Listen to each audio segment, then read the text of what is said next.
சரி ஸ்டார்ட் பண்ணலாமா? Chapter 8 chapter 8 audit ரிப்போர்ட்டில் நம்ம வந்து லைக் என்னென்ன பார்த்துருந்தோம், ஆடிட் ரிப்போர்ட் என்னென்ன கண்டென்ட் வரும் பார்த்துருந்தோம். என்னென்ன வரும் ஃபஸ்ட்டு எடுத்தோன்னா டைட்டில், அட்ரஸிங்,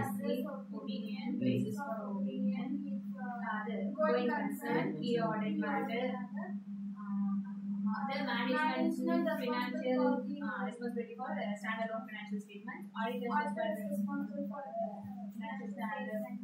பார்த்துருமா? ஓகே. இந்த ஆடிட் ரெஸ்பான்சிபிலிட்டிக்கு அப்புறம் நம்ம வந்து ஒரு பேரா ஆட் பண்ணுவோம். இல்லை அதர் மேட்டர் பேராகிராஃப்னு சொல்லிட்டு, ஓகேவா? ஸோ லைக் இப்போ வந்து அதை நம்ம பார்க்க போகிறோம். அதர் மேட்டர்ஸ் பேஜ் நம்பர் வந்து 8.30 எடுத்தாச்சா? ஒரு டேபிள் மாதிரி கொடுத்து கீழே அதர் மேட்டர்னு சொல்லி கொடுத்துருக்காங்களா?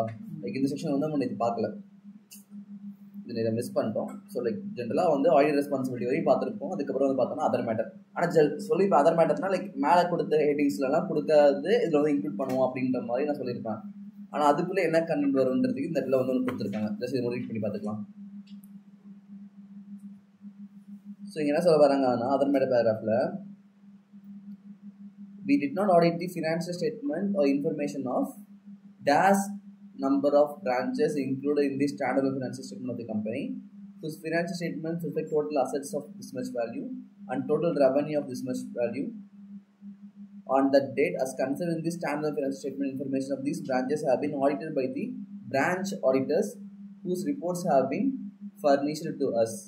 Under opinion insofar as it related to the amount and disclosure in respect of branches is based solely on the report of such branch auditors ன்னு சொல்லிட்டு இங்கே கொடுக்குறாங்க. ஜென்ரல் அதர் மேட்டர் பேராகிராஃப் என்ன சொல்ல வராங்க அப்படின்னா, நாங்கள் வந்து இந்த கம்பெனிக்கு ஸோ கம்பெனிக்கு வந்து ஆடிட் பார்த்தோம்.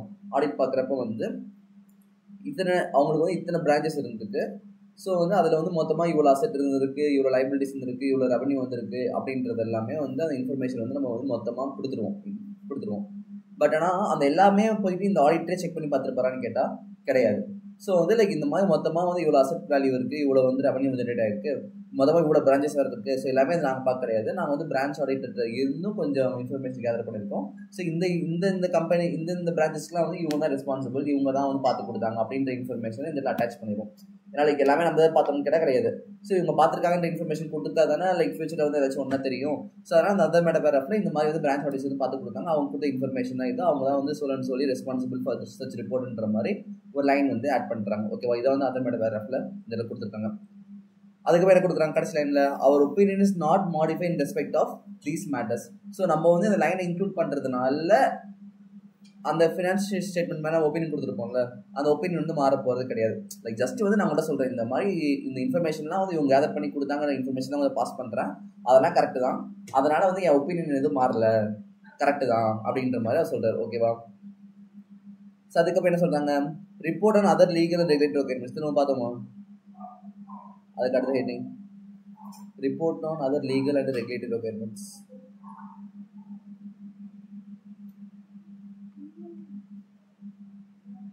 பார்க்கல?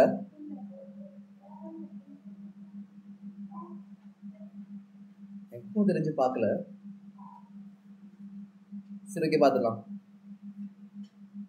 So report on other legal and regulatory requirements as required by the Companies Order 2020 issued by the Central Government of India in terms of subsection 11 of section 143 of the Companies Act 2013, we given in the annexure a statement of the matters specified in paragraph 3 and 4 of the order to the extent applicable. As required by section 143 subsection 3 of the Act, we report that the 143 section 3 ன்றது எல்லாமே வந்து எதை மீன் பண்ணுறாங்க அப்படின்னா companies act வந்து மீன் பண்ணுறாங்க. ஓகேவா? Companies ஆக்டை பொறுத்த வரைக்கும் லைக் கம்பெனிஸ் ஆக்ட்னா என்ன, அது வந்து ஒரு ஆக்ட் லா, அதில் ஒரு சில ரிப்போர்ட்டிங் ரெஸ்பான்சிபிலிட்டி நமக்கு இருக்கும். ஸோ ஆடிட்டராக வந்து அந்த ஆக்டரை வந்து ஃபாலோ பண்ணணும். ஸோ அந்த ரிப்போர்ட்டிங் அது மட்டும் கிடையாது, அந்த மாதிரி வேறு ஏதாச்சும் லா, வேறு ஏதாச்சும் ரெக்யர்மெண்ட்ஸ் இருக்குது அப்படின்னா அது எல்லாத்தையுமே வந்து நம்ம வந்து ஃபுல்ஃபில் பண்ணி அதோட டிஸ்க்ளோஸ் பண்ணணும். ஸோ அதான் வந்து இந்த ரிப்போர்ட் ஆன் அதர் லீகல் வந்து ரெகுலேட்டரி ரெக்யர்மெண்ட்ஸ் ஹெட்டிங்கில் வந்து ஃபர்ஸ்ட் என்ன சொல்கிறாங்கன்னா வந்து கேரோ பற்றி சொல்கிறாங்க, companies audit report.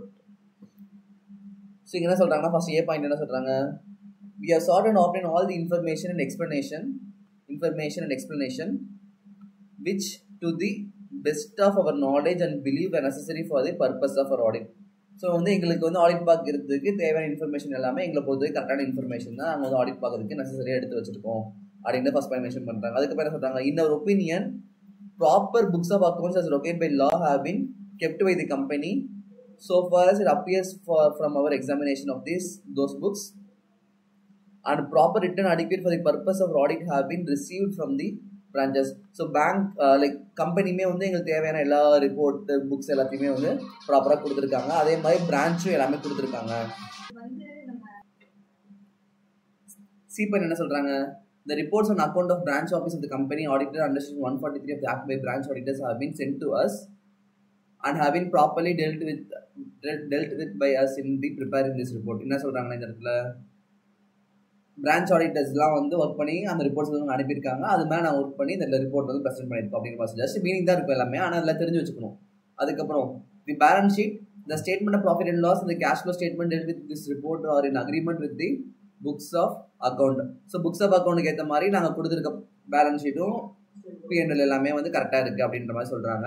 In our opinion the அப்ரோச்சர் standard financial statement comply with the accounting standards specified in section 133 of the act with the rule 7 of the company's rules 2014. என்ன சொல்றாங்க, மேலே கொடுத்த ஸ்டேட்மெண்ட் வந்து லைக் மேலே மேனேஜ்மெண்ட் ப்ரெசென்ட் பண்ண statement வந்து அவங்க அக்கௌண்டிங் ஸ்டாண்டர்ட்லாம் ஃபாலோ பண்ணி தான் ப்ரெசென்ட் பண்ணியிருக்காங்க. இதெல்லாம் சின்ன சின்ன பாயிண்ட்ஸ் தான், ஓகேவா. இந்த ஃபினான்ஷியல் ரிப்போர்ட்டிங் ஃப்ரேம்வொர்க் கூட கம்பெனிஸ் ஃபாலோ பண்ணுறது, அக்கௌண்டிங் ஸ்டாண்டர்ட் ஃபாலோ பண்ணுறது, ஸ்டாண்டர்ட்ஸ் அண்ட் ஆடிட்டிங் கூட கம்பேர் பண்ணுறது. நெக்ஸ்ட் என்ன சொல்றாங்க, we do not have any observation or comment on the financial statement or matters which have any adverse effect on the furnishing of the company. So like ஜென்ரலாக வந்து statement பார்த்தீங்கன்னா requirements வந்து ஒவ்வொரு பாயிண்ட்டே சொல்லிட்டே பார்க்குறாங்க. கிட்டத்தட்ட வந்து நமக்கு ஓகே கண்டென்ட் இருக்குது, ரீட் பண்ணிடலாம், ஸ்கிப் பண்ண வேணாம். அதுக்கப்புறம் அந்த basis of the written representation receive from the directors, written representation receive from the directors as on 31st March by the board of directors. None of the directors disqualified as on 31st March from beginning appointed as a director in terms of section 164. So company work பண்ற over directors கிட்டயும் written representation வாங்கிடுறாங்க. என்னன்னு சொல்லிட்டு வாங்குறாங்க, they are not disqualified னு சொல்லிட்டு. இது இங்க வேற கேஸ் பார்த்துருக்கீங்களா, இந்த பாயிண்ட் லால பார்த்துருக்கீங்களா, director disqualification பார்த்துருப்பீங்க, லால வந்திருக்கும், கம்பெனிஸ்ல வந்திருக்கும். ஓகே, நீங்கள் பார்த்துருப்பீங்களா. ஸோ லைக் இந்த மாதிரி வந்து ரிட்டன் ரெப்ரஸன்டேஷன் பார்த்துருக்கீங்களா அப்படி எஸ்எஃப் லைக் உங்களுக்கு மேம் எடுத்துருப்பாங்க நினைக்கிறேன், தெரியுங்களா. ரிட்டன் ரெப்ரஸன்டேஷன் 580 நினைக்கிறேன், 580 தானே.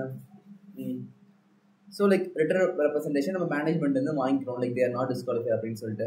அதுக்கப்புறம் we do not have any qualification, reservation, adverse remark relating to maintenance of accounts and other matters connected herewith. So like accounts maintain பண்ணுறது எங்களுக்கு வந்து எந்த ஒரு அட்வர்ஸ் ரிமார்க்லாம் எதுவும் இல்லை அப்படின்ற மாதிரி ஒரு பாயிண்ட் மென்ஷன் பண்ணுறாங்க.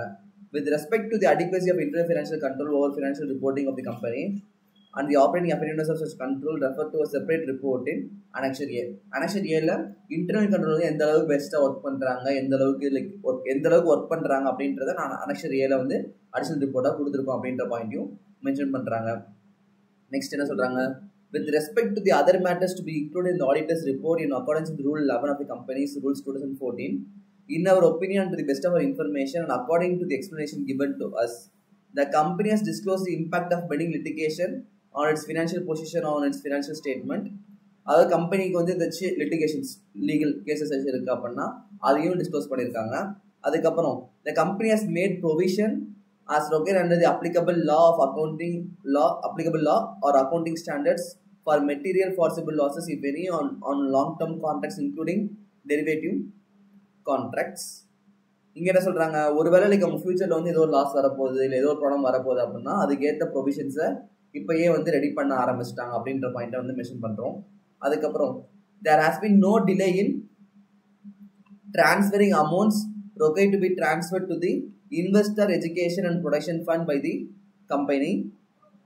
ஸோ அந்த IEPF ஃபண்ட் தெரியும்ல, இன்வெஸ்டர் எஜுகேஷன் ப்ரொடெக்ஷன் ஃபண்ட், அந்த ஃபண்டெல்லாம் வந்து கரெக்டாக டைமுக்கு மாற்றி விடணும். அது டிலே பண்ணி மாற்றி வருது இல்லை அந்த ஃபண்ட் எடுத்து நம்ம பிஸ்னஸ் ஆப்ரேஷன்ஸை பண்ணி முடிச்சுட்டு மாற்றி வருதுலாம் பண்ணக்கூடாது. ஸோ அந்த மாதிரி லைக் அதை ட்ரான்ஸ்ஃபர் பண்ணுற எந்த டிலேவும் பண்ண கிடையாது அப்படின்றதையும் இந்த இடத்துல வந்து மென்ஷன் பண்ணுறோம். Next, the management has represented that to the best of its knowledge and belief.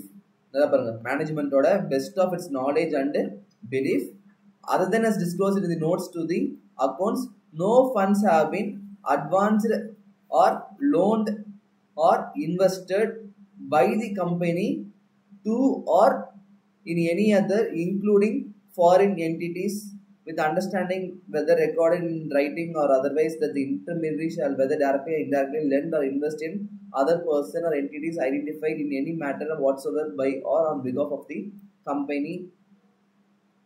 இந்த பாயிண்ட் என்ன சொல்றாங்க, கம்பெனி வந்து அவங்க டிஸ்க்ளோஸ் பண்ணதை தவிர, அவங்க ஓனர்ஸ்ல வந்து டிஸ்க்ளோஸ் பண்ணதை தவிர வேற எந்த ஃபண்டோ அவங்க வந்து அட்வான்ஸ் கொடுக்கறதோ லோன் கொடுக்கறதோ எந்த ஒரு ஃபாரின் என்டிட்டிக்கும் பண்ணல. டிஸ்க்ளோஸ் பண்ணிட்டு பண்ணியிருந்தா ஓகே, அதை தாண்டி வேற எதுவும் அவங்க எக்ஸ்ட்ரா பண்ணலாம் அப்படின்றதுக்கு அவங்க வந்து இந்த இடத்துல வந்து என்ன சொல்றாங்க, ஒரு ரெப்ரசன்டேஷன் வந்து கொடுக்குறாங்க.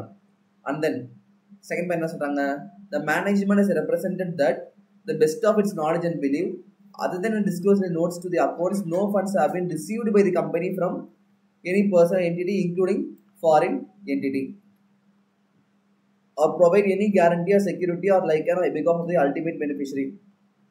மேல இருந்து என்ன சொல்றாங்க, அவங்க வந்து யாருக்கும் கொடுக்கலன்னு சொல்றாங்க. செகண்ட் பாயிண்ட்ல இவங்க வந்து நாங்க எந்த யார்ட்டையும் இருந்து டிஸ்க்ளோஸ் பண்ணதை தவிர வேற எந்த ஃபண்டும் நாங்க வந்து ரிசீவ் பண்ணிக்கலாம் அப்படின்றதையும் சொல்றாங்க. தேர்ட் பாயிண்ட் என்ன சொல்றாங்க, based on such audit procedures that we have considered reasonable and appropriate in the circumstances, nothing has come to notice that has caused us to believe that representation contain any material misstatement. So எங்களோட audit ப்ரொசீஜரா நாங்க வந்து follow பண்ண வரைக்கும், அந்த circumstances analyse பண்ண வரைக்கும் அந்த இடத்த பொறுத்த வரைக்கும் எந்த ஒரு மிஸ்டேட்மெண்ட்டும் எந்த ஒரு தப்பும் இருக்கிற மாதிரி எங்களுக்கு தெரியல அப்படின்ற பாயிண்ட்டையும் மென்ஷன் பண்றோம். ஓகேவா.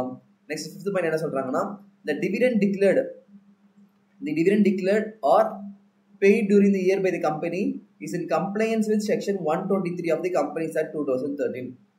ஸோ அவங்க பே பண்ண டிவிடெண்ட் இருக்கும்ல, அவங்க பே பண்ண டிவிடெண்ட் அப்படி இல்லைன்னா டிக்ளேர் பண்ண டிவிடெண்ட், அது எல்லாமே வந்து கம்பெனிஸ் ஆக்ட் நார்ம்ஸ் ஃபில் பண்ற மாதிரி தான் கொடுத்துருக்காங்க. The company has used such accounting software for maintaining its book of accounts, which has a feature of recording audit trail facility, and same has been operated throughout the year for all transactions recorded in the software. An audit trail feature has not been tampered with, and audit trail has been preserved by the company as per the statutory requirements of the record retention. Audit trail concept பார்த்துருக்கீங்களா? Audit evidence வந்திருக்கும். Correct, audit trail. So like என்ன சொல்றாங்கன்னா வந்து company வந்து அவங்க use பண்ற softwares, அந்த softwares வந்து இது அவுடேட்டட் சாஃப்ட்வேர்ஸாக இல்லாமல் அப்படி இல்லைன்னா அட்வான்ஸ் சாஃப்ட்வேர், பட் ஆனால் வந்து ஆடிட் ட்ரையல் கான்செப்ட் வந்து உள்ள வந்து இன்க்ளூட் பண்ணாமல் இருக்குது அப்படின்னா அதை அலோ கிடையாது. ஸோ லைக் கம்பெனி யூஸ் பண்ணுற சாஃப்ட்வேர் வந்து ஃப்ரீக்வெண்ட்டாக வந்து எல்லாமே வந்து ரெக்கார்ட் பண்ணுற மாதிரி ஆடிட் ட்ரையல் எனபிளான சாஃப்ட்வேர்ஸ் தான் வந்து கம்பெனி வந்து யூஸ் பண்ணுறாங்க அப்படின்றதையும் ஆடிட் வந்து செக் பண்ணிக்கணும். ஓகேவா. அந்த ஆடிட் ட்ரையல் எதுக்கு என்னெல்லாம் தெரியும்ல, ஆடிட் ட்ரையல் எதுக்கு பண்ணுறாங்க என்ன பண்ணுறாங்கன்னு தெரியும்ல. நெக்ஸ்ட் பார்த்தோம்னா, modification to the opinion in the independence auditor report.